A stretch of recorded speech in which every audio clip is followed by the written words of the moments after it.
വെന്തമിന് എന്താ പറ്റിയതെന്ന് പരിശോധിച്ചു നോക്കിയ നമ്മുടെ നഴ്സമ്മ പറയാണ് വെന്തം ആ സ്പോട്ടിൽ വെച്ചെന്നെ മരിച്ചുപോയി എന്ന്. ബോധം കെട്ട് വീണ വെന്തം അവിടെ വെച്ചെന്നെ മരണപ്പെട്ടു. അതെങ്ങനെയാണ് സംഭവിച്ചത്? എന്തായാലും ഈ പ്രശ്നങ്ങളെല്ലാം കഴിഞ്ഞ് നമ്മുടെ പിള്ളേര് സദനത്തിൽ ഒത്തുകൂടുന്നുണ്ട്. 4 പേരും. പോലീസുകാർ മരണകാരണം കണ്ടുപിടിച്ചുവെന്ന് എലിസബത്ത് പറയും. ഫെനറ്റിൽ എന്ന സെഡേഷന് കൊടുക്കാൻ ഉപയോഗിക്കുന്ന മരുന്ന് ഓവർഡോസ് ആയി കുത്തിവെച്ചത് കൊണ്ടാണ് വെന്താം സ്പോട്ടിൽ തന്നെ വെച്ച് മരണപ്പെട്ടത്. ആ മരുന്നും സിറിഞ്ചും കൈവശമുള്ളവരാരാണ്? അങ്ങനെ നോക്കുമ്പോൾ ഈ ഓൾഡ് ഏജ് ഹോമിലെ ഒരുപാട് പേരുടെ കയ്യിൽ ഇതുപോലത്തെ മെഡിസിൻസ് ഉണ്ട്. എല്ലാവരും വയസ്സായവരാ. ആരെയാണ് സംശയിക്കേണ്ടതെന്നറിയില്ല. ഇപ്പോ ഇവിടെയുള്ള വയസ്സന്മാരെല്ലാവരും പ്രധാന സസ്പെക്റ്റുകളാണ്. അപ്പോഴാണ് എലിസബത്ത് അമ്മച്ചി പറയുക, നമ്മൾ ടോണിയുടെ മർഡർ തന്നെ ഇതുവരെ സോൾവ് ചെയ്തിട്ടില്ല. അപ്പോഴാണ് വെന്തമും മരിക്കുന്നത്. ഇനി നമ്മൾ എന്താ ചെയ്യുക? ഒരു ലീഡും കിട്ടിയിട്ടില്ലല്ലോ. അമ്മച്ചി പറയും, ടോണിയുടെ വീട്ടിൽ നിന്നും ഒരു ഫോട്ടോ കിട്ടിയിട്ടുണ്ട് പോലീസിന്. ആ കാര്യം ഞാൻ നിങ്ങളോട് പറഞ്ഞില്ല. ആ ഫോട്ടോയില് പഴയൊരു ഗാങ്സ്റ്റർ ഉണ്ടായിരുന്നു, ബോബി ടാനർ. അയാളാണ് ഈ കെട്ടിടത്തിന്റെ 3ാം മുതലാളി. എന്ന് വെച്ചാൽ ഇപ്പൊ ജീവിച്ചിരിക്കുന്ന ഒരേ ഒരു മുതലാളി. അത് കൂടാതെ മറ്റൊരാളും കൂടെ ഫോട്ടോയിലുണ്ടായിരുന്നു. അതാരാണെന്ന് ഇവരൊക്കെ ചോദിക്കുന്നുണ്ട്. എന്നാൽ ബോണ്ടപ്പന് വിഷമാവെന്ന് പറഞ്ഞിട്ട് എലിസബത്ത് അമ്മച്ചി ഇപ്പതാരാണെന്ന് പറയുന്നില്ല. നമുക്കെന്തായാലും അടുത്തത് ബോബി ടാനറെ കണ്ടുപിടിക്കേണ്ടതുണ്ട്. ഇതായിരിക്കും അവരുടെ ലക്ഷ്യം. ഈ ഡിസ്കഷൻ എല്ലാം കഴിഞ്ഞ് എലിസബത്ത് അമ്മ വീട്ടിലേക്ക് തിരിച്ചു വരുമ്പോൾ അവിടെ നമ്മുടെ ബംഗാളി ചെറുക്കന് ഇരിപ്പുണ്ടാവും, പണിക്കാരൻ. പുള്ളി എലിസബത്തിന്റെ ഭർത്താവിനോടൊപ്പം ചെസ് കളിച്ചുകൊണ്ടിരിക്കുക. ആരാ ഇത് വന്നിരിക്കണേന്ന് എലിസബത്ത് അമ്മച്ചി ചോദിക്കുമ്പോൾ ആ പണിക്കാരൻ പറയും, സോറി എലിസബത്ത്, നിങ്ങൾ അറിയിക്കാൻ പറ്റിയില്ല. ഞാൻ മറീന എന്ന് പേരുള്ള ഒരാൾ അന്വേഷിച്ചു വന്ന, പക്ഷെ അങ്ങനെ ഒരാളില്ല എന്ന് ഇവിടെയുള്ളവർ പറഞ്ഞു. പിന്നെ ഒരുപാട് സംസാരിക്കുന്ന വെള്ളമുടിയുള്ള ഒരു അമ്മച്ചിയാണെന്ന് പറഞ്ഞപ്പോൾ എലിസബത്ത് എന്നുള്ള പേര് അവരെനിക്ക് പറഞ്ഞു തന്നു. ഇത് കേട്ട് അമ്മച്ചി പറയും, നിന്നോട് എളുപ്പത്തിൽ സംസാരിക്കാനും കാര്യങ്ങൾ മനസ്സിലാക്കാനും വേണ്ടി നിന്റെ അമ്മയുടെ പേര് ഉപയോഗിക്കാമെന്ന് ഞാൻ വിചാരിച്ചു. അതെന്റെ ഒരു ചീപ്പ് ടെക്നിക്കാണെന്ന് പറയും. അത് കഴിഞ്ഞ് നീ എന്തിനാണ് എന്നെ കാണാൻ വന്നതെന്ന് ചോദിക്കുമ്പോൾ ഈ പണിക്കാരൻ പറയാണ്, എനിക്ക് വളരെ മുഖ്യമായൊരു വിഷയം നിങ്ങളോട് സംസാരിക്കാനുണ്ട്, കാണിച്ചു തരാനുണ്ട്. രാത്രി സെമിത്തേരിയിലേക്ക് വരും, ഒറ്റയ്ക്ക് വേണം വരാൻ, എന്നെ വിശ്വസിക്കാം. ഇതും പറഞ്ഞ് പുള്ളിക്കാരൻ ഇറങ്ങിപ്പോ. അവിടെ നിന്ന് കട്ട് ചെയ്താൽ നമ്മുടെ ബോണ്ട് ഡാഡിയുടെ മകൻ ജെയ്സനെയാണ് കാണിക്കുന്നത്. ജെയ്സനെ കാണാൻ വേണ്ടി പോലീസുകാർ 2 പേരും വന്നിട്ടുണ്ട്, SI പോലീസും ലേഡി പോലീസും. അവര് പറയും, ടോണി കറൻ മരിക്കുന്നതിന് തൊട്ടു മുന്നേ വാന്തം നിങ്ങൾക്ക് 3 തവണ വിളിച്ചിട്ടുണ്ട്. അതെന്തിനു വേണ്ടിയിട്ടായിരുന്നു? ടോണിയെ കൊല്ലാൻ വേണ്ടിയിട്ടാണോ? സത്യം പറയും, ഞങ്ങളുടെ കയ്യിൽ തെളിവുണ്ട്. ഇത് കേട്ട ജെയ്സൺ പറയും, ഞങ്ങൾ സംസാരിച്ച് മറ്റൊരു വിഷയത്തെ പറ്റിയാ, അതിൽ മരണവും കൊലപാതകവും ഒന്നും ഉണ്ടായിരുന്നില്ല. അപ്പൊ പോലീസുകാർ ചോദിക്കുകയാണ്, ടോണി അറിയില്ല, വാന്തത്തെ അറിയില്ല എന്നാണല്ലോ നിങ്ങൾ ആദ്യം പറഞ്ഞു. എന്നാൽ അന്വേഷിച്ചപ്പോൾ നിങ്ങളുടെ ഒരുപാട് കടങ്ങൾ വാന്തം പണം കൊടുത്ത് വീടിയിട്ടുണ്ട്. അങ്ങനെയാണെങ്കിൽ വാന്തവുമായി നിങ്ങൾക്ക് നല്ല ബന്ധമാണ്. സത്യം പറയൂ, എന്തിനാണ് വാന്തം ടോണിയുടെ മരണത്തിന് മുന്നേ നിങ്ങളെ വിളിച്ചത്? അതുമാത്രമല്ല, ബോബി ടാനർ ഇപ്പൊ എവിടെയാണ്? ഇതും ചോദിച്ചിട്ട് ഇവരാ ഫോട്ടോ ജെയ്സന് കാണിച്ചു കൊടുക്കും. ഇതിലെ 3ാമത്തെ ആൾ നിങ്ങളാണെന്ന് ഞങ്ങൾക്കറിയാം. സത്യം പറയൂ, ബോബി ടാനർ എവിടെയാണ്? വാന്തം എന്തിനാണ് നിങ്ങളെ വിളിച്ചത്? അതിന് ജെയ്സൺ, നിങ്ങളുടെ കയ്യിൽ എനിക്കെതിരെ തെളിവൊന്നുമില്ല. ഇപ്പൊ ഈ ഫോട്ടോ കാണിച്ച് അതൊരു തെളിവാന്ന് പറഞ്ഞ് എന്നെ പിടിക്കാൻ പറ്റില്ല. ദയവേത് വിട്ടേക്കൂ, എനിക്ക് വേറെ പണിയുണ്ടെന്നും പറഞ്ഞ് പുള്ളിക്കാരൻ പോകാൻ നിൽക്കുമ്പോൾ പോലീസുകാര്, ടോണി കറന്റെ മരണവുമായി നിങ്ങൾക്ക് ബന്ധമുണ്ട്. പോലീസിന്റെ ചോദ്യങ്ങൾക്ക് നിങ്ങൾ മറുപടി പറയുന്നുമില്ല. സോ അണ്ടർ സസ്പെഷൻ പ്രകാരം നിങ്ങളെ ഞങ്ങൾക്ക് അറസ്റ്റ് ചെയ്യാനുള്ള അധികാരമുണ്ടെന്നും പറഞ്ഞ് പോലീസുകാർ ജെയ്സനെ പിടിച്ചോണ്ട് പോവാണ്. ഉടനെ തന്നെ ബോണ്ട് ഡാഡിക്ക് ഒരു കോള് വരുന്നുണ്ട്, ജെയ്സൺ അറസ്റ്റ് ചെയ്യപ്പെട്ടു എന്നുള്ളത്. അങ്ങേര് ആ കാര്യം മൊട്ട ഡാഡിയോട് പറയും. അവിടെ നിന്ന് കട്ട് ചെയ്താൽ എലിസബത്ത് അമ്മച്ചിയെ രാത്രി പണിക്കാരൻ സെമിത്തേരിയിലേക്ക് വിളിച്ചില്ലേ, എലിസബത്ത് അമ്മച്ചി അങ്ങോട്ട് പോവാണ്. ആ നേരം പണിക്കാരൻ അമ്മച്ചിയോട് ചോദിക്കും, നിങ്ങളുടെ ഭർത്താവിന് ഓർമ്മയില്ലാ രോഗമുണ്ടല്ലോ, അതിന് നിങ്ങൾ മരുന്ന് കൊടുക്കുന്നുണ്ടോന്ന്. അത് കേട്ട് അമ്മച്ചി പറയും, ആ രോഗത്തിന് പ്രത്യേക മരുന്നില്ല, അങ്ങേരിത്തിരി കുഴപ്പത്തിലാകുമ്പോൾ ഉറക്ക ഗുളിക കൊടുത്ത് ഉറക്കാറാണ് പതിവ്. എന്തായാലും താൻ വന്ന് ചെസ് കളിച്ചത് പുള്ളിക്ക് ഒരുപാട് ഇഷ്ടപ്പെട്ടിട്ടുണ്ട്. പുള്ളി കൂട്ടില്ലാതിരിക്കുകയായിരുന്നു, ഇടയ്ക്കൊക്കെ വന്ന് പുള്ളിയുടെ കൂടെ ചെസ് കളിക്കുമെന്ന് അമ്മച്ചി പറയും. അതുപോലെ തന്നെ നിന്റെ അമ്മയെ ഒരുപാട് മിസ് ചെയ്യുന്നുണ്ടെന്നല്ലേ പറഞ്ഞത്, നീ തിരിച്ചു ചെന്ന് അമ്മയെ കാണണമെന്നും അമ്മച്ചി പറയുന്നുണ്ട്. ഇത് കേട്ട പണിക്കാരൻ, എനിക്കിപ്പോൾ തിരിച്ചു ചെല്ലാൻ പറ്റില്ല, എന്റെ പാസ്പോർട്ട് എന്നെ ഇങ്ങോട്ട് കൊണ്ടുവന്ന ആൾക്കാർ വാങ്ങിച്ചു വെച്ചിരിക്കുക, അവരത് തരുന്ന ലക്ഷണവുമില്ല, ഞാൻ ശ്രമിക്കുന്നുണ്ട്, എന്തായാലും അത് വിട്ടേക്കൂ, അതല്ല ഇപ്പോഴത്തെ വിഷയം, ഞാൻ നിങ്ങൾക്ക് മറ്റൊരു കാര്യം കാണിച്ചു തരാമെന്നും പറഞ്ഞ് പണിക്കാരൻ ഒരു കല്ലറ, അയാൾ തോണ്ടിയെടുത്തൊരു കല്ലറ കൊണ്ടുപോയി എലിസബത്ത് അമ്മച്ചിക്ക് കാണിച്ചു കൊടുക്കുകയാണ്. അവിടെ ഒരു സ്കെൽട്ടൻ കിടപ്പുണ്ട്. കല്ലറയിൽ സ്കെൽട്ടൺ ഉള്ളത് വലിയ തെറ്റല്ലല്ലോ എന്ന് അമ്മച്ചി ചോദിക്കുക. അതിനാ പണിക്കാരൻ പറയും, ശവപ്പെട്ടിക്ക് മീതെ സ്കെലട്ടൺ ഉള്ളത് ഒരു വലിയ തെറ്റല്ലേ? നിങ്ങൾ ശ്രദ്ധിച്ചു നോക്കൂ, ശവപ്പെട്ടിക്ക് മീതെയാണ് ഈ സ്കെലറ്റൻ കുഴിച്ചിട്ടിരിക്കുന്നത്. അതായത് ഒറിജിനൽ ഡെഡ് ബോഡി അടിയിൽ കിടപ്പുണ്ട്, അതിനു മുകളിൽ ആളറിയാതെ മറ്റൊരു ഡെഡ് ബോഡി കൊണ്ടുവന്നിട്ടിരിക്കുകയാണ്. അങ്ങനെയാണെങ്കിൽ ഇവിടെ മറ്റൊരു കൊലപാതകം കൂടെ നടന്നിട്ടുണ്ട് എന്ന് അമ്മച്ചി പറഞ്ഞ് ഉടനെ പോലീസുകാരെ വിളിക്കും. പോലീസുകാർ വന്ന് ആ കണ്ടുപിടിച്ച ബോഡി റിക്കവർ ചെയ്ത് കൊണ്ടുപോകുന്നു. ഈ ബോഡിയുടെ സ്കെൽട്ടണിൽ കാലിലെ മുട്ട മുട്ടിന്റെ ഭാഗത്ത് ഒരു പ്ലേറ്റ് ഫിക്സ് ചെയ്തിട്ടുണ്ട്, ഒരു സ്റ്റീൽ പ്ലേറ്റ്. സോ ഓപ്പറേഷൻ ചെയ്ത കാലാണെന്ന് മനസ്സിലായി. ഇനി ആ ഡെഡ് ബോഡി ആരുടേതാണെന്ന് കണ്ടുപിടിക്കണം. നമ്മുടെ SI പോലീസുകാരോട് ചോദിക്കും, ഈ ഡെഡ് ബോഡി ഇവിടെയുള്ള കാര്യം നിങ്ങളോട് ആരാ പറഞ്ഞെന്ന്. പോലീസുകാർ പറയും എലിസബത്ത് അമ്മച്ചിയെ പറഞ്ഞെന്ന്. ഉടനെ പോലീസുകാരൻ എലിസബത്ത് അമ്മച്ചി ചെന്ന് കണ്ടിട്ട് സത്യം പറയൂ, നിങ്ങൾക്ക് എങ്ങനെയാണ് ആ ബോഡി കണ്ടുകിട്ടിയെന്ന് ചോദിക്കുക. അപ്പൊ എലിസബത്ത് അമ്മച്ചി പറയും, ഞാൻ എന്റെ ടേബിളിന് മുട്ട് കൊടുക്കാൻ വേണ്ടി ഒരു ചെറിയ മുട്ടിക്കഷ്ണം തേടിപ്പോയതാ.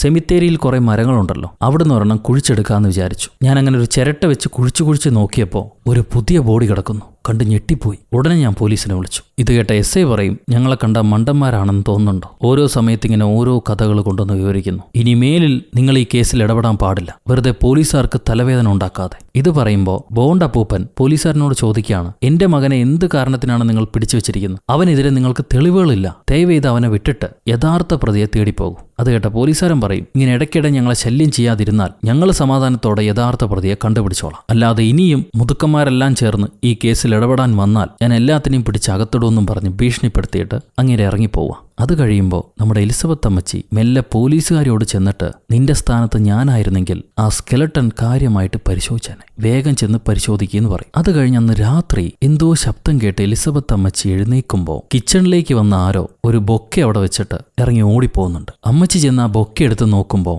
ആ ബൊക്കയില്, ഇത് നിന്റെ ഫൈനൽ വാണിംഗാ, തിരിച്ചു പൊക്കോ, ബാക്ക് ഓഫ് എന്ന് എഴുതിയിട്ടുണ്ട്. ആരാണ് അയച്ചതെന്നറിയില്ല. പിറ്റേന്ന് നമ്മുടെ ലേഡി പോലീസുകാരി എലിസബത്ത് അമ്മച്ചിയുടെ അടുത്തേക്ക് ഓടി വന്നിട്ട് ആ ബോഡി ആരുടേതാണെന്ന് പോലീസുകാർ കണ്ടുപിടിച്ചു. അത് വർഷങ്ങൾക്ക് മുന്നേ കാണാതായ പീറ്റർ മെഴ്സറുടേതാണെന്ന് പറയും. ആ പീറ്റർ ആരാണെന്ന് മനസ്സിലായോ? ഇവര് സിനിമയുടെ തുടക്കത്തിൽ ഒരു കൊലപാതകം പരിശോധിച്ചല്ലേ, അതിലെ ബോയ്ഫ്രണ്ടാണ് ഈ പീറ്റർ മെഴ്സറർ. ഈ വിവരം കിട്ടിയ ഉടനെ അമ്മച്ചി ലേഡി പോലീസുകാരനെയും വിളിച്ച് നേരെ പഴയ പോലീസുകാരി DI പെന്നിയുടെ അടുത്തേക്ക് പോകും. പെന്നിയായിരുന്നു അന്ന് ആ ബോയ്ഫ്രണ്ടിനെ തിരിച്ചു വിളിച്ച് അന്വേഷിക്കണം എന്ന് പറഞ്ഞ് വീണ്ടും ഒരു കേസ് കൊടുത്ത പോലീസുകാരി. ഇപ്പൊ ഇയാളുടെ ബോഡി കണ്ടുകിട്ടിയെന്ന് പറഞ്ഞാൽ പെന്നിക്ക് ഒരുപാട് സന്തോഷമാകുമായിരുന്നു. എന്നാൽ പാവത്തിന് ഇപ്പൊ ബോധമില്ല. ഇവരങ്ങനെ സംസാരിച്ചുകൊണ്ടിരിക്കുമ്പോൾ ആ പെന്നി അമ്മച്ചിയുടെ ഭർത്താവ് അപ്പൂപ്പൻ ഇപ്പൊ കിട്ടിയ ബോഡിയുമായിട്ട് വാൻഡം ടോണി ഇവരെ കൊലപാതകത്തിന് എന്തെങ്കിലും ബന്ധമുണ്ടോന്ന് ചോദിക്കുക. അമ്മച്ചി പറയും, അറിയില്ല, പീറ്റർ മരിച്ചിട്ട് വർഷങ്ങൾ ഒരുപാടായില്ലേ, ബന്ധമുണ്ടാകാൻ സാധ്യതയില്ല, എന്തായാലും ആ ബോഡി കിട്ടിയത് നന്നായി എന്ന് പറയും. അത് കേട്ട അപ്പൂപ്പൻ, എന്റെ ഭാര്യയുടെ അന്വേഷണം എന്തായാലും വെറുതെ ആയില്ല, ഇത്രയും വർഷങ്ങൾ കഴിഞ്ഞിട്ടെങ്കിലും ആ ബോഡി കണ്ടുകിട്ടിയല്ലോ എന്ന് പറയുന്നുണ്ട്. അവിടുന്ന് കട്ട് ചെയ്താൽ പോലീസ് സ്റ്റേഷനിൽ ജെയ്സനെയാണ് കാണിക്കുന്നത്. ഫോട്ടോ എന്തിനെടുത്തും ചോദിക്കുമ്പോൾ ജെയ്സൺ പറയാണ്, ഞാനൊരു സെലിബ്രിറ്റിയാണ്, എന്റെ കൂടെ വന്ന് പലരും ഫോട്ടോ എടുക്കാറുണ്ട്, നിങ്ങൾ ദയവേത് ഇതൊരു എവിഡൻസ് ആയിട്ട് കാണിക്കരുത്. അപ്പോഴായിരിക്കും ജെയ്സന്റെ അച്ഛൻ നമ്മുടെ ബോണ്ട് ഡാഡി കോട്ടക്കിയിട്ട് അങ്ങോട്ട് വരുന്നു. ഇവന് വേണ്ടി ഹാജരാകാൻ ഒരു വക്കീലിനെ പെട്ടെന്ന് കിട്ടിയില്ല, അതുകൊണ്ട് ഞാൻ തന്നെ വക്കീലാവാൻ തീരുമാനിച്ചു എന്ന് പുള്ളിക്കാരൻ പറയും. നിങ്ങളുടെ കയ്യിലുള്ള എവിഡൻസ് എല്ലാം സർക്കംസ്റ്റാൻഷ്യൽ എവിഡൻസ് ആണ്, അല്ലാതെ സോളിഡ് എവിഡൻസ് ഇല്ല, അതുകൊണ്ട് എന്റെ കക്ഷിയെ ഇപ്പൊ തന്നെ വിടുവിക്കണം. അതിന് പോലീസുകാരൻ, സർക്കംസ്റ്റാൻഷ്യൽ ആണെങ്കിലും ഇപ്പൊ കയ്യിൽ കിട്ടിയ പ്രതി ഇവനാണ്, അതുകൊണ്ട് വിടാൻ സൗകര്യമില്ല, മാത്രമല്ല ആ സമയത്ത് ഇയാൾ എവിടെയായിരുന്നു എന്ന് ചോദിച്ചിട്ട് ഉത്തരം പറയുന്നില്ല, അത് പറഞ്ഞാൽ ഞങ്ങൾ വെറുതെ വിടാമെന്ന് പോലീസുകാരൻ പറയും. അപ്പൊ തന്നെ മൊട്ട ഡാഡി അങ്ങോട്ട് വരുന്നുണ്ട്. മൊട്ട ഡാഡി പറയും, എന്റെ കക്ഷിക്ക് കുറച്ച് മാനസിക ഭ്രാന്തുള്ളതാ, അയാൾക്ക് ചികിത്സ കൊടുക്കാതെ ഇവിടെ പോലീസുകാരെ പിടിച്ചു വെക്കുന്നത് നിയമത്തിനെതിരായ പ്രവർത്തനമാണ്, അതുകൊണ്ട് എത്രയും പെട്ടെന്ന് അങ്ങേരെ വെറുതെ വിടണം, ഇല്ലെങ്കിൽ ഞങ്ങൾ പോലീസുകാർക്കെതിരെ കേസ് കൊടുക്കുമെന്ന് മൊട്ട ഡാഡി പറഞ്ഞുകൊണ്ടിരിക്കുമ്പോൾ തന്നെ അമ്മച്ചി കേക്കുമായി വന്ന് എല്ലാവരും കച്ചറ ഉണ്ടാക്കാതെ ഈ കേസിൽ ഓരോ പീസ് എടുത്ത് കഴിക്കുമെന്ന് പറയാം. ഇതെല്ലാം കണ്ട പോലീസുകാരൻ വയലന്റ് ആവും. ഒരെണ്ണത്തിന് എന്റെ ഓഫീസിൽ കണ്ടുപോകരുത്, ഇറങ്ങിപ്പോകുന്നടാ മൂത്തവന്മാരെന്നും പറഞ്ഞ് പുള്ളിക്കാരൻ ഒച്ച വയ്ക്കുമ്പോൾ ബോണ്ട് ഡാഡി പറയും, ഇത് യുണൈറ്റഡ് കിങ്ഡം നേഷനാണ്, ഇവിടെ പ്രതിക്കൊരു ലോയറെ വെക്കാനുള്ള എല്ലാ നിയമമുണ്ട്, അതിനെതിരെ നിങ്ങൾ ശബ്ദിക്കരുത്, ഞങ്ങൾ നേരെ രാജാവിനോട് ചെന്ന് കംപ്ലൈന്റ് ചെയ്യും. ഇത് കേട്ട പോലീസുകാരൻ പറയും, ടോണി മരിക്കുന്നതിന് തൊട്ടു മുന്നേ ബെന്തവുമായിട്ട് ഇയാൾ സംസാരിച്ചിട്ടുണ്ട്, മാത്രമല്ല ടോണി മരിക്കുന്ന സമയത്ത് ഇയാൾ എവിടെയാണെന്ന് പോലും അറിയില്ല, ഇതൊന്നും പറയാതെ ഞാൻ എങ്ങനെ ഇയാളെ വെറുതെ വിടാനാ, അതാദ്യം തുറന്നു പറയാൻ പറയും. ഇത് കേട്ട അപ്പ ബോണ്ട് ചോദിക്കും, ഇനിയെങ്കിലും നിനക്ക് തുറന്നു പറഞ്ഞോടാ, അപ്പൊ എവിടെയായിരുന്നു നീ, കുറ്റം ചെയ്തിട്ടില്ലെങ്കിൽ തുറന്നു പറയും. അവസാനം എല്ലാ പ്രഷറും കൊണ്ട് ആ സത്യം ജെയ്സൺ തുറന്നു പറയും. ലാൻഡ് ബന്ധം ഡിവോഴ്സ് ആവാൻ പോവല്ലേ, അതെന്തുകൊണ്ടാ? ഈ കള്ള കാമുകനെ കൊണ്ട്. ലാൻഡ് ബന്ധത്തിന്റെ വൈഫുമായിട്ട് ജെയ്സണ് ബന്ധമുണ്ട്. ടോണിക്കാരൻ മരിക്കുമ്പോൾ ലന്തത്തിന്റെ ഭാര്യയുടെ കൂടെയായിരുന്നു ജെയ്സൺ. ബന്ധം തന്റെ ഭാര്യയുടെ ബന്ധം മനസ്സിലാക്കിയപ്പോൾ ജെയ്സനെ വിളിച്ച് ചീത്ത പറഞ്ഞ അതാണ് ആ കോൺവെർസേഷൻ. എനിക്കറിയാതെ പറ്റിപ്പോയതാണെന്നും പറഞ്ഞ് ജെയ്സൺ ഡാഡിയോട് ക്ഷമ ചോദിക്കുമ്പോൾ ഡാഡി പറയും, പേടിക്കേണ്ട മകനെ, നിന്റെ അമ്മയെയും ഞാൻ ഇങ്ങനെയാണ് കണ്ടുമുട്ടിയത്, ഇത് വിത്തുഗുണമാണ്, നിന്റെ രക്തത്തിലുണ്ട്, അതുകൊണ്ട് ഞാൻ നിന്നോട് ദേഷ്യപ്പെടുന്നില്ല. ഇത് കേട്ട പോലീസുകാരൻ, ആ സമയത്ത് നിങ്ങൾ ആ സ്ത്രീയുടെ കൂടെയാണ് ഉണ്ടായിരുന്നത് എന്നതിനുള്ള തെളിവുണ്ടോ എന്ന് ചോദിക്കും. ജെയ്സൺ ഉടനെ തെളിവുണ്ടെന്നും പറഞ്ഞ് അവർ കെട്ടിപ്പിടിച്ച് കിടക്കുന്ന ഫോട്ടോ കാണിച്ചു കൊടുക്കുക. ആ ഫോട്ടോയിൽ തന്നെ അത് എടുത്ത സമയവും രേഖപ്പെടുത്തിയിട്ടുണ്ട്. ആ പെണ്ണും സാക്ഷി പറയും. സോ ജെയ്സൺ അല്ല കുറ്റക്കാരൻ. ഇതെല്ലാം മനസ്സിലാക്കിയ പോലീസുകാരൻ, ഒരെണ്ണവും എന്റെ ഓഫീസിൽ ഇരിക്കേണ്ട, ഒക്കെ ഇറങ്ങിപ്പോയിക്കോന്നും പറഞ്ഞ് എല്ലാവരെയും ഇറക്കി വിടാം. അങ്ങനെ ജെയ്സനെ ഒഴിവാക്കി. പുറത്തേക്കിറങ്ങിയ എലിസബത്ത് അമ്മച്ചി പോലീസുകാരിക്കൊരു മെസ്സേജ് അയക്കും. ബോബി ടാനറെ നീ കണ്ടുപിടിക്കണമെന്നല്ലേ പറഞ്ഞ്, ഞാൻ കണ്ടുപിടിച്ചു, എന്റെ കൂടെ വായോ എന്നായിരിക്കും ആ മെസ്സേജ്. പോലീസുകാരി അമ്മച്ചിയുടെ കൂടെ ഏതോ ഒരു മാർക്കറ്റിലേക്ക് പോവാണ്. ഒരു റിച്ച് കാറിലാണ് അമ്മച്ചി അവരെ കൊണ്ടുപോകുന്നു. ഇത്രയും ബഡാ കാർ നിങ്ങൾക്കുള്ളതായിട്ട് എനിക്കറിയില്ലല്ലോ എന്ന് പോലീസുകാർ ചോദിക്കുമ്പോൾ അമ്മച്ചി പറയും, ഇതെന്റെ റിട്ടയർമെന്റ് ഗിഫ്റ്റാണ്, MI6 നിന്നും എനിക്ക് കിട്ടിയതാണെന്ന് പറയും. അങ്ങനെയാണെങ്കിൽ അമ്മച്ചി സെൻട്രൽ ഗവൺമെന്റ് സെക്യൂരിറ്റിയിൽ, അതിന്റെ ടോപ്പ് സെക്യൂരിറ്റി ഫോഴ്സിൽ വർക്ക് ചെയ്തിരുന്ന ആളാണ്. പോലീസുകാർ കേട്ട് ഞെട്ടി നിൽക്കുക. അങ്ങനെ തന്നെ ഇവർ ചെന്ന് ഒരു പൂ മാർക്കറ്റിൽ ഇറങ്ങി എങ്ങോട്ടോ നടന്നു പോകും. ഇവിടേക്ക് എന്തിനാ എന്നെ കൊണ്ടുവന്നതെന്ന് പോലീസുകാർ ചോദിക്കുമ്പോൾ അമ്മച്ചി പറയാണ്, ഇന്നലെ എനിക്കൊരു ബൊക്കെ സമ്മാനമായിട്ട് കിട്ടി. അതില് ഇനിയും പുറകെ വന്ന നിനക്ക് പണി തരും, ബാക്ക് ഓഫ് എന്ന് എഴുതിയിട്ടുണ്ടായിരുന്നു. നല്ല ഫ്രഷ് ഫ്ലവേഴ്സ് ആയിരുന്നു എനിക്ക് സമ്മാനമായിട്ട് കിട്ടിയത്. അങ്ങനെയാണെങ്കിൽ തൊട്ടടുത്തുള്ള പൂ മാർക്കറ്റിൽ നിന്നായിരിക്കണം അത് വന്നിട്ടുണ്ടാവുക. മാത്രമല്ല ആ ബൊക്കയിലുണ്ടായിരുന്ന കാർഡ് അത് ഞാൻ നേരത്തെയും കണ്ടിട്ടുണ്ട്. ടോണിയുടെ അമ്മായിക്ക് വന്ന അതേ ബൊക്കെ കാർഡാണ് എനിക്കും വന്നത്. രണ്ടിന്റെയും ഡിസൈൻ സെയിം ആയിരുന്നു. ആ ഡിസൈൻ പരിശോധിച്ചു വന്നപ്പോൾ ഈ മാർക്കറ്റിലെ ഈ കടയിൽ നിന്നുമാണ് ആ ബൊക്കെ വന്നിട്ടുള്ളത്. ഇപ്പൊ ഈ കേസിൽ നമുക്കുള്ള എതിരാളി ബോബ് ടാനർ മാത്രമാണ്. അങ്ങനെയാണെങ്കിൽ അയാൾ തന്നെയായിരിക്കും ഇവിടെ നിന്ന് അയച്ചിട്ടുണ്ടാകുക. ഇത് കേട്ട പോലീസുകാർ പറയും, ഈ ഷോപ്പ് ഡെറിക് വാർഡ് എന്ന ആളുടെ ഉടമസ്ഥതയിലുള്ളതാ, അവിടെ എങ്ങനെയാണ് നമുക്ക് ബോബി ടാനറെ കിട്ടുക? ഇത് കേട്ട അമ്മച്ചി, അതേ ഡെറിക് വാർഡ് തന്നെയാണ് നമ്മുടെ ബോബി ടാനർ, വായോ കാണിച്ചു തരാമെന്നും പറഞ്ഞ് ഷോപ്പിനകത്തേക്ക് കയറി ഡെറിക് വാർഡിനെ കാണണമെന്ന് പറയും. പുള്ളിക്കാരൻ താഴെയാണെന്ന് അവിടുത്തെ ഒരു ചേച്ചി പറയുന്നുണ്ട്. അവിടെ നിന്ന് കട്ട് ചെയ്താൽ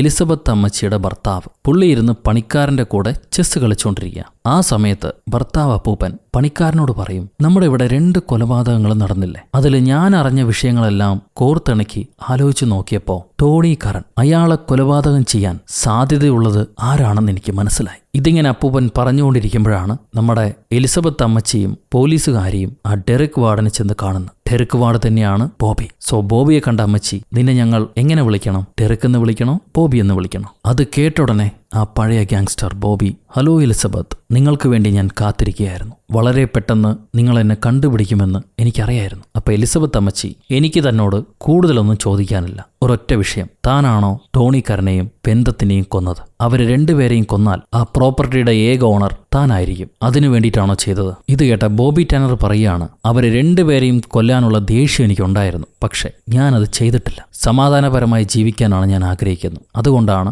ഈ പൂക്കളൊക്കെ വെട്ടിക്കൊടുത്ത് ഒരു പൂക്കച്ചവടം ചെയ്ത് ജീവിക്കുന്നത്. എനിക്ക് പുറം ലോകവുമായിട്ട് ഒരു ബന്ധവും വേണ്ട. ഞാൻ മനുഷ്യരെ വെറുത്ത് സമാധാനത്തോടെ ഇവിടെ കഴിയാണ്. ഇത് കേട്ട പോലീസുകാർ ചോദിക്കും, ടോണി കരന്റെ കൊലപാതക സമയത്ത് നിങ്ങൾ എവിടെയായിരുന്നു? ശരിയായ അലിബയില്ലെങ്കിൽ ഞങ്ങൾക്ക് നിങ്ങളെ ഇപ്പൊ തന്നെ അറസ്റ്റ് ചെയ്യേണ്ടി വരും. അത് കേട്ട ബോബി ടാനർ പറയാണ്, അന്നേ ദിവസം ഡോസ്റ്റർ ഹോട്ടലിലെ കല്യാണ പരിപാടിയിലായിരുന്നു ഞാൻ. അവിടുത്തെ 200 ഗസ്റ്റുകൾ എനിക്ക് സാക്ഷിയാണ്. ഞാൻ അയാളെ കൊന്നിട്ടില്ല. അപ്പൊ അമ്മച്ചി ചോദിക്കും, താൻ ശരിക്കും മറഞ്ഞിരിക്കാൻ വേണ്ടിയിട്ടാണോ ഈ പൂക്കളെ വെട്ടിക്കൊണ്ടിരിക്കുന്നത്? ഒരു ഗാങ്സ്റ്റർ ഇങ്ങനെ മാറിയെന്ന് പറഞ്ഞാൽ ഞങ്ങൾക്കത് വിശ്വസിക്കാൻ പറ്റില്ല. അത് കേട്ട ബോബി ടാനർ പറയും, ചെറുപ്പം മുതലേ എനിക്കുള്ള ആഗ്രഹമായിരുന്നു ബൊക്കെ ഉണ്ടാക്കുന്നതും പൂക്കൾ ഡിസൈൻ ചെയ്യുന്നതും. സന്ദർഭം കൊണ്ട് ഒരു വില്ലനായെന്നേ ഉള്ളൂ. വീണ്ടും അവസരം കിട്ടിയപ്പോൾ ഞാൻ ഇത് തന്നെ ചെയ്യാൻ തുടങ്ങി. ഇനി അവസാനം കാലം വരെ ഇത് തന്നെ ചെയ്യാനാണ് ഞാൻ ഉദ്ദേശിക്കുന്നത്. അപ്പൊ പോലീസുകാർ ചോദിക്കും, ഇപ്പം ആ വൃദ്ധസദനം നിങ്ങളുടെ പേരിലാണുള്ളത്, നിങ്ങളത് എന്ത് ചെയ്യാനാണ് തീരുമാനിച്ചിരിക്കുന്നത്? ബോബി പറയും, എനിക്ക് ആ സദനം കൊണ്ട് ഒരു ഉപകാരമില്ല. അത് വിറ്റാൽ കിട്ടുന്ന കാശ് കൊണ്ട് ഈ നാട് വിട്ടാലോ എന്നാണ് ഞാൻ ആലോചിക്കുന്നത്. അതെന്തായാലും ഞാൻ വിൽക്കാനാണ് തീരുമാനിച്ചിട്ടുള്ളതെന്ന് പുള്ളിക്കാരൻ പറയും. ഈ സമയത്ത്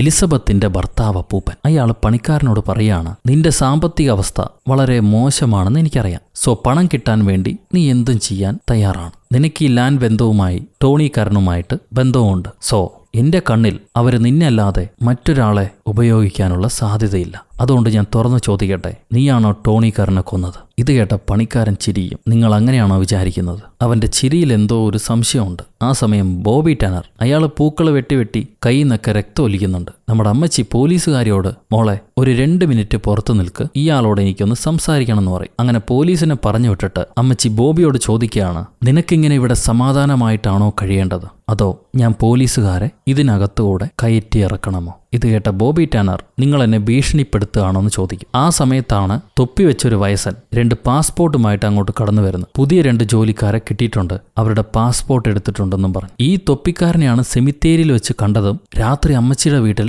ബൊക്കെ കൊണ്ടുവന്ന് വെച്ചതും. അതുമാത്രമല്ല, ഇവര് ബംഗാളികളെ കൊണ്ടുവന്ന് അവരുടെ പാസ്പോർട്ടും വാങ്ങിച്ചു വെക്കുന്നുണ്ടെന്ന് അമ്മച്ചിക്ക് മനസ്സിലായി. ഈ ഒരു ക്രൈമിന് മാത്രം നിനക്ക് 20 വർഷം തടവ് കിട്ടും. എത്ര വലിയ തെറ്റാണ് നീ ചെയ്യുന്നത്. അമ്മച്ചി പറയും, എനിക്ക് നിന്റെ എല്ലാ ബിസിനസ്സും മനസ്സിലായി. ഒരു സെക്കൻഡ് മതി നിന്നെ ജയിലിലടയ്ക്കാൻ. പക്ഷെ ഞാനത് ചെയ്യുന്നില്ല. അതിന് ബദലായി നീ ചെയ്യുന്ന എല്ലാ ഇല്ലീഗൽ ബിസിനസ്സും ഡ്രോപ്പ് ചെയ്യണം. വാങ്ങിച്ച പാസ്പോർട്ടുകളെല്ലാം തിരികെ നൽകുക. അതോടൊപ്പം ആ വൃദ്ധസദനം അത് ഞാൻ പറയുന്ന ആൾക്ക് നീ വിൽക്കണം. മാർക്കറ്റ് റേറ്റിന് വിൽക്കണം. കൂട്ടി വിൽക്കാൻ ഞാൻ സമ്മതിക്കില്ല. ഇങ്ങനെ ചെയ്യുകയാണെങ്കിൽ നിന്റെ കാര്യങ്ങൾ പുറത്തു വരാതെ നിനക്ക് സമാധാനത്തോടെ ഇവിടെ തന്നെ ജീവിക്കാം. ആ ഡീലിന് നീ തയ്യാറാണോ? കുറച്ചേരം ആലോചിച്ചിട്ട് ബോബി ടാനർ പറയും, എന്നെ ശല്യം ചെയ്യാൻ ഏതെങ്കിലും പോലീസുകാരൻ ഇതിലെ വന്നാൽ, പ്രത്യേകിച്ച് തന്റെ കൂടെ വന്ന ലേഡി, അവളെങ്ങാനും ഇങ്ങോട്ട് വന്നാൽ ഞാൻ പിന്നെ കഥകൾ റോഡിൽ വെച്ച് തീർക്കും. ഇത് കേട്ട അമ്മച്ചി, എന്റെ പെൺകുട്ടിയെ നീ എന്തെങ്കിലും ചെയ്യാൻ ശ്രമിച്ചു എന്ന് അറിഞ്ഞാൽ അടുത്ത നിമിഷം കുറേയധികം ചുവന്ന പൂക്കളുമായി നിനക്ക് റീത്ത് വെക്കാൻ വേണ്ടി ഞാൻ നിന്റെ അടുക്കലേക്ക് വരും. നിനക്കെന്നെ പൂർണ്ണമായിട്ട് അറിയില്ല. അവിടെ നിന്ന് കട്ട് ചെയ്താൽ എലിസബത്തിന്റെ ഭർത്താവ് അപ്പൂപ്പൻ. നീയാണ് കൊലപാതകം ചെയ്തതെന്ന് എനിക്കറിയാം എന്ന് പറയാണ്. അതിന് തെളിവുകളൊന്നും നീ ബാക്കി വെച്ചിട്ടുണ്ടാവില്ല. ഉണ്ടായിരുന്നെങ്കിൽ പോലീസ് ഇപ്പൊ തന്നെ നിന്നെ പിടിച്ചേനെ. അത് കേട്ട പണിക്കാരൻ പറയും, നിങ്ങൾ ജീനിയസ് ആണ്, സത്യം കണ്ടുപിടിച്ചു. പക്ഷേ ഞാൻ ഇന്റൻഷനലി ടോണിയെ കൊന്നിട്ടില്ല. അതൊരു ആക്സിഡന്റ് ആയിരുന്നു. എന്റെ പാസ്പോർട്ട് ടോണിയുടെ കയ്യിലാണ്. അത് തിരിച്ചു ചോദിച്ചിട്ടായിരുന്നു ഞാൻ പോയിരുന്നത്. പക്ഷെ അയാൾ തരാൻ സമ്മതിച്ചില്ല. ഞങ്ങൾ തമ്മിൽ തർക്കമായി. അപ്പ നടന്ന അപകടത്തിലാണ് പുള്ളിക്കാരൻ മരണപ്പെട്ടത്. പണിക്കാരൻ ഇങ്ങനെ പറഞ്ഞുകൊണ്ടിരിക്കുമ്പോൾ നമ്മുടെ അപ്പൂപ്പന് പെട്ടെന്ന് ബോധം നഷ്ടപ്പെടും, ഓർമ്മ നഷ്ടപ്പെടും. കുറച്ച് മുന്നേ വരെ എന്താ സംഭവിച്ചത്, എന്താ പറഞ്ഞെന്ന് ഓർമ്മയുണ്ടാവില്ല. അപ്പൂപ്പൻ പണിക്കാരനോട് ചോദിക്കുകയാണ്, നമ്മൾ എന്തിനെ പറ്റിയായിരുന്നു സംസാരിച്ചു കൊണ്ടിരുന്നതെന്ന്. പണിക്കാരൻ പറയും, നിങ്ങൾക്കൊരു ചായ വേണമെന്ന് എന്നോട് ചോദിച്ചു. ഞാനത് കൊണ്ടുവരാൻ നിൽക്കുകയായിരുന്നു. എന്നാ 2 തവണ ഷുഗർ ഇട്ടെടുത്തോന്നും പറഞ്ഞ് അപ്പൂപ്പൻ പണിക്കാരനെ പറഞ്ഞുവിടാം. ഇവിടെ അമ്മച്ചി ആ ഗ്യാങ്സ്റ്ററെ മിരട്ടി ഒരു ഡീൽ ഉറപ്പിച്ചു. ഗ്യാങ്സ്റ്റർ അമ്മച്ചിക്ക് ഒരു ഉമ്മയൊക്കെ കൊടുക്കുന്നുണ്ട്. അത് കഴിഞ്ഞ് അമ്മച്ചി പോകാൻ നേരം ചോദിക്കുകയാണ്, നിങ്ങൾ ജോലിക്കാരന്റെ പാസ്പോർട്ടൊക്കെ വാങ്ങിച്ചു വെച്ചിരുന്നല്ലോ, അത് നിങ്ങൾ തനിയെയാണോ ചെയ്തത്,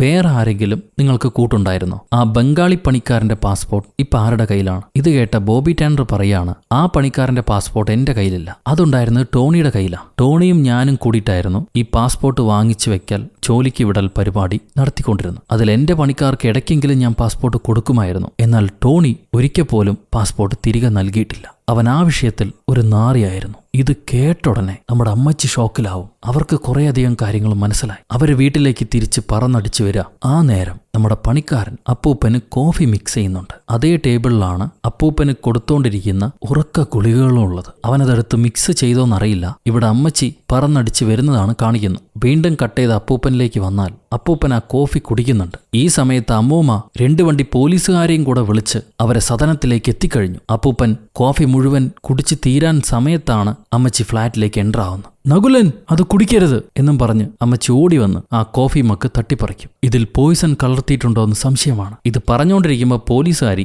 പണിക്കാരനെ പിടിക്കാൻ നോക്കുന്നുണ്ട്. പണിക്കാരൻ രക്ഷപ്പെട്ട് ഓടാൻ നോക്കവേ നമ്മുടെ ബോണ്ട് ഡാഡി മോന്തയ്ക്കൊരു കുത്തു കൊടുത്ത് പുള്ളിയെ വീഴ്ത്തും. ഉടനെ അമ്മച്ചി നേഴ്സമ്മയെ വിളിച്ച് അപ്പൂപ്പന്റെ ബോഡി പരിശോധിക്കാൻ പറയുന്നുണ്ട്. നേഴ്സമ്മ പരിശോധിച്ച് നോക്കുമ്പം പൾസിനൊന്നും കുഴപ്പമില്ല. പോയിസൺ ബോഡിയിൽ കയറിയതിന്റെ അടയാളങ്ങളൊന്നുമില്ല. പോലീസുകാരി പണിക്കാരനോട് പറയും, നീയാണ് ടോണിയെ കൊന്നതെന്ന് ഞങ്ങൾക്ക് മനസ്സിലായി, ഇനി നിനക്ക് രക്ഷയില്ലെന്ന്. അത് കേട്ട പണിക്കാരൻ, എനിക്കെതിരെ നിങ്ങളുടെ കയ്യിൽ എവിഡൻസ് ഒന്നുമില്ല, പിന്നെ എങ്ങനെ തെളിയിക്കാനാ? ഇനി അപ്പൂപ്പൻ സാക്ഷി പറഞ്ഞാലും അത് കോടതി ഏറ്റെടുക്കാൻ പോകുന്നില്ല. പുള്ളിക്കാരന് മറവി രോഗമുള്ളതാണ്. ഇത് കേട്ട അമ്മച്ചി, അങ്ങേർക്ക് മറവി രോഗം ഉണ്ടെങ്കിലും ഞാനിവിടെ ഇല്ലാത്ത സമയത്ത് നടക്കുന്ന എല്ലാ കോൺവെർസേഷൻസും അങ്ങേര് ടേപ്പ് റെക്കോർഡറിൽ റെക്കോർഡ് ചെയ്ത് വെക്കാറുണ്ട്. ഞാനതൊന്ന് കേട്ട് നോക്കട്ടെ എന്നും പറഞ്ഞ് എലിസബത്ത് ഭർത്താവിന്റെ ടേപ്പ് റെക്കോർഡർ എടുത്ത് അത് പ്ലേ ചെയ്യാണ്. അതിൽ ഇവർ തമ്മിൽ സംസാരിച്ചതിന്റെ എല്ലാ വോയിസ് ക്ലിപ്പും ഉണ്ട്. ഞാനാണ് കൊല ചെയ്തതെന്നും പറഞ്ഞ് പണിക്കാരൻ സമ്മതിച്ചതിന്റെ വോയിസ് ക്ലിപ്പും ഉണ്ട്. അമ്മച്ചി ചോദിക്കും, നീ എന്തിനാണ് ഇങ്ങനെ ചെയ്തതെന്ന്? എനിക്ക് എന്റെ പാസ്പോർട്ട് തിരികെ വേണമായിരുന്നു, അമ്മയെ കാണാൻ പോകാൻ. അതവൻ തരില്ലെന്ന് പറഞ്ഞപ്പോൾ തമ്മിൽ ഒന്നും തള്ളുമായി. അതിലറിയാതെ പറ്റിയ അപകടമായിരുന്നു അത്. അതെ, എന്റെ കൈകൾ കൊണ്ടാണ് ടോണി മരണപ്പെടുന്നത്. പക്ഷെ ലാൻഡ് വെന്തത്തെ ഞാനൊന്നും ചെയ്തിട്ടില്ല. ഇത് പറ്റിയൊരു മിസ്റ്റേക്ക് ആണെന്ന് പണിക്കാരൻ പറയും. അപ്പൊ അമ്മച്ചി, അങ്ങനെയാണെങ്കിൽ നീ എന്റെ ഭർത്താവിനും പോയിസൺ കൊടുത്തിട്ടുണ്ടാവില്ല അല്ലേ? അത് കേട്ട പണിക്കാരൻ, ഒരിക്കലുമില്ല, അങ്ങേരെന്റെ കൂട്ടുകാരനാണ്, അങ്ങേരോട് ഒരിക്കലും എനിക്ക് അങ്ങനെ ചെയ്യാൻ പറ്റില്ല. ഇതും പറഞ്ഞ് പണിക്കാരൻ ചിരിച്ചുകൊണ്ട് അവിടുന്ന് പോകുന്നു. പുള്ളി എന്തായാലും പാവാണ്, പോട്ടെ. ഒരു ഇന്റൻഷൻ ഇല്ലാത്ത അപകടമായതുകൊണ്ട് തന്നെ ചെറിയ ശിക്ഷയായിരിക്കും കിട്ടുക. എന്തായാലും നോക്കാം. ഇനിയിപ്പോൾ ലാൻഡ് ബന്ധം, അയാളെ കൊന്നത് ആരാണ്, എന്തിനാണ്, അതറിയില്ല. അപ്പോഴായിരിക്കും എലിസബത്ത് അമ്മച്ചി പണ്ട് മരിച്ച പെൺകുട്ടിയുടെ കേസുമായിട്ട് ബന്ധപ്പെട്ട ഫോട്ടോകളൊക്കെ നോക്കുന്നത്. അതില് ഇപ്പൊ കോമയെ കിടക്കുന്ന ആ പോലീസുകാരി അമ്മയില്ലേ, അവരാ ബോയ് ഫ്രണ്ട് കൊലപാതകിയെ തുറിച്ചു നോക്കുന്നതായിട്ട് ഫോട്ടോയിൽ കാണാം. ഇത് കണ്ട ഉടനെ അമ്മച്ചി ബാക്കിയുള്ള കൂട്ടുകാരെയും വിളിച്ചിട്ട് ആ പോലീസുകാരി അമ്മൂമ്മയുടെ അടുത്തേക്ക് പോവാണ്. അവിടെ ഭർത്താവുണ്ട്. എലിസബത്ത് ആ ഭർത്താവിനോട് പറയും, പെന്നി ഒരുപാട് കേസുകൾ എനിക്ക് കാണിച്ചു തന്നിട്ടുണ്ടെങ്കിലും ഈ കേസിനെ കുറിച്ച് ഒരു അക്ഷരം മിണ്ടിയിട്ടില്ല. ഇത് ഞാനാണ് എടുത്തതും അന്വേഷിച്ചതും. എന്തുകൊണ്ടായിരിക്കും അത്? ആ ബോയ്ഫ്രണ്ട് ആയിരുന്നു യഥാർത്ഥ കില്ലർ.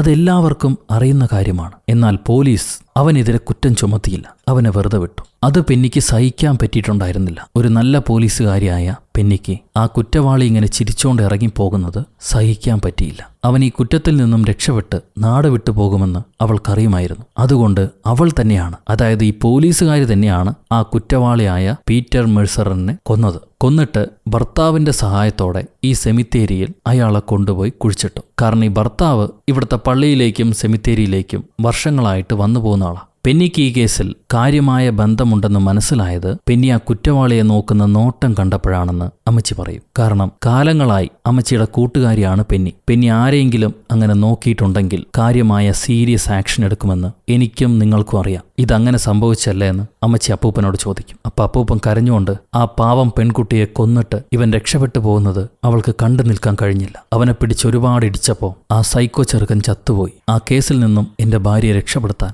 എനിക്ക് മറ്റൊരു മാർഗവും ഉണ്ടായിരുന്നില്ല. ഞാൻ അവളെ ഒരുപാട് സ്നേഹിക്കുന്നുണ്ടെന്ന് നിനക്കറിയാലോ. മരിച്ചതൊരു കുറ്റവാളിയാണ്. ഇത് കേട്ട് അമ്മച്ചി പറയാണ്, കുറ്റവാളിയാണെങ്കിലും അതൊരു കൊലപാതകമാണ്. അവനെ മാത്രമല്ല, ഈ കേസ് പുറത്തു വരാതിരിക്കാൻ വേണ്ടി നിങ്ങൾ വെന്തത്തിനെയും കൊന്നു. അതായത് ലാൻ വെന്തത്തെ സമരപ്പന്തലിൽ വെച്ച് സൂചി കയറ്റി കൊന്നത് പെന്നിയുടെ ഭർത്താവായ ഈ മുത്തപ്പനാണ്. കാരണം സെമിത്തേരി തോണ്ടി പൊളിച്ചു കഴിഞ്ഞാൽ അവിടെ ഇവര് മറവ് ചെയ്ത പീറ്ററിന്റെ ബോഡി പുറം ലോകം അറിയും. തന്റെ ഭാര്യയെ ഈ നാട് കുറ്റപ്പെടുത്തും. കോമയിലാണെങ്കിലും ഭാര്യയ്ക്കെതിരെ കേസുണ്ടാകും. അതിൽ നിന്ന് അവളെ രക്ഷപ്പെടുത്താൻ വേണ്ടിയിട്ടാണ് ലാൻ വെന്തത്തെ വെറ്റിനറി സർജനായ അപ്പൂപ്പൻ അങ്ങേരെ സിറിഞ്ച് കൊണ്ട് കുത്തിക്കൊല്ലുന്നു. അപ്പൂപ്പൻ കരഞ്ഞോണ്ട് എന്റെ ഭാര്യയെ രക്ഷപ്പെടുത്താൻ വേണ്ടി ഞാൻ ചെയ്തതാണ്. എനിക്ക് അവളില്ലാതെ പറ്റില്ല. ഇനി ആരെങ്കിലും അവൾ അകറ്റുമോന്ന് ഞാൻ പേടിച്ചിരിക്കുകയായിരുന്നു. പക്ഷെ നീതി എന്നൊന്നുണ്ടല്ലോ, അതുകൊണ്ടായിരിക്കും നിങ്ങൾക്കിതെല്ലാം മനസ്സിലായത്. നിങ്ങൾ എന്തായാലും പോലീസുകാരെ വിളിച്ചോളൂ. ഞാൻ കുറ്റസമ്മതം നടത്താൻ തയ്യാറാണ്. അതിനു മുന്നേ ഒരു 10 മിനിറ്റ് എനിക്ക് എൻ്റെ ഭാര്യയോട് സംസാരിക്കണം. നിങ്ങളൊന്ന് പുറത്തു പോകുമോ എന്ന് അപ്പൂപ്പൻ ചോദിക്കും. നമ്മുടെ എലിസബത്ത് അമ്മച്ചിക്ക് ഏകദേശം അറിയാം എന്തിനാണ് അപ്പൂപ്പൻ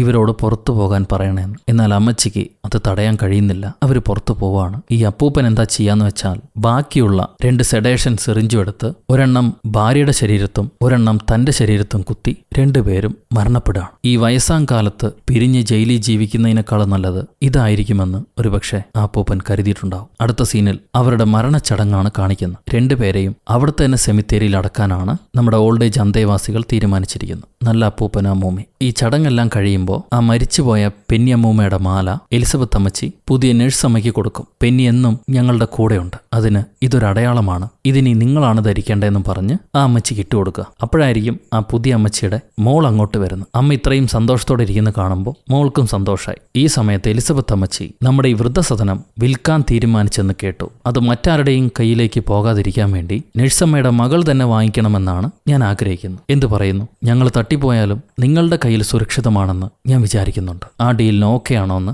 അമ്മച്ചി ചോദിക്കും. അവർ ചിരിച്ചുകൊണ്ട് തീർച്ചയായിട്ടും എന്റെ അമ്മ താമസിക്കുന്ന വീട്, ഒരുപാട് അമ്മമാര് താമസിക്കുന്ന ഈ വീട്, അത് സ്വന്തമാകുന്നതിൽ എനിക്ക് സന്തോഷമേ ഉള്ളൂ എന്നും പറഞ്ഞ് ആ ഫിനാൻഷ്യർ ലേഡി ഈ വീടിന്റെ പുതിയ സ്വന്തക്കാരി ആവാണ്. അത് കഴിയുമ്പോൾ സന്തോഷത്തോടെ തുള്ളിക്കളിക്കുന്ന എലിസബത്ത് അമ്മച്ചിയും ഭർത്താവും, മറ്റൊരു ഫ്ലാറ്റിൽ നമ്മുടെ ബോൺ ഡാഡിയും മകനും, മറ്റൊരു ഫ്ലാറ്റിൽ നഴ്സമ്മയ്ക്ക് കൂട്ടായിട്ട് മുട്ട ഡാഡിയും ഉണ്ട്. എന്നാലും അവസാനം വരെ ശ്രമിച്ചിട്ടും ബോണ്ടപ്പനൊരു പെണ്ണിനെ കിട്ടിയിട്ടില്ല. വരുന്നവരെല്ലാം മാറിപ്പോവാണ്. നല്ല കാലത്ത് പ്ലേ ബോയ് ആയ ഇതാ അവസ്ഥ. ശാപം. Oh my goodness.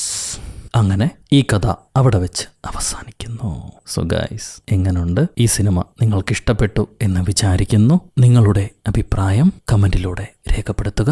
ലൈക്ക് ചെയ്യാനും ഷെയർ ചെയ്യാനും പുതിയ കൂട്ടുകാരെല്ലാവരും ചാനൽ സബ്സ്ക്രൈബ് ചെയ്യാനും ഒരിക്കലും മറക്കരുത്.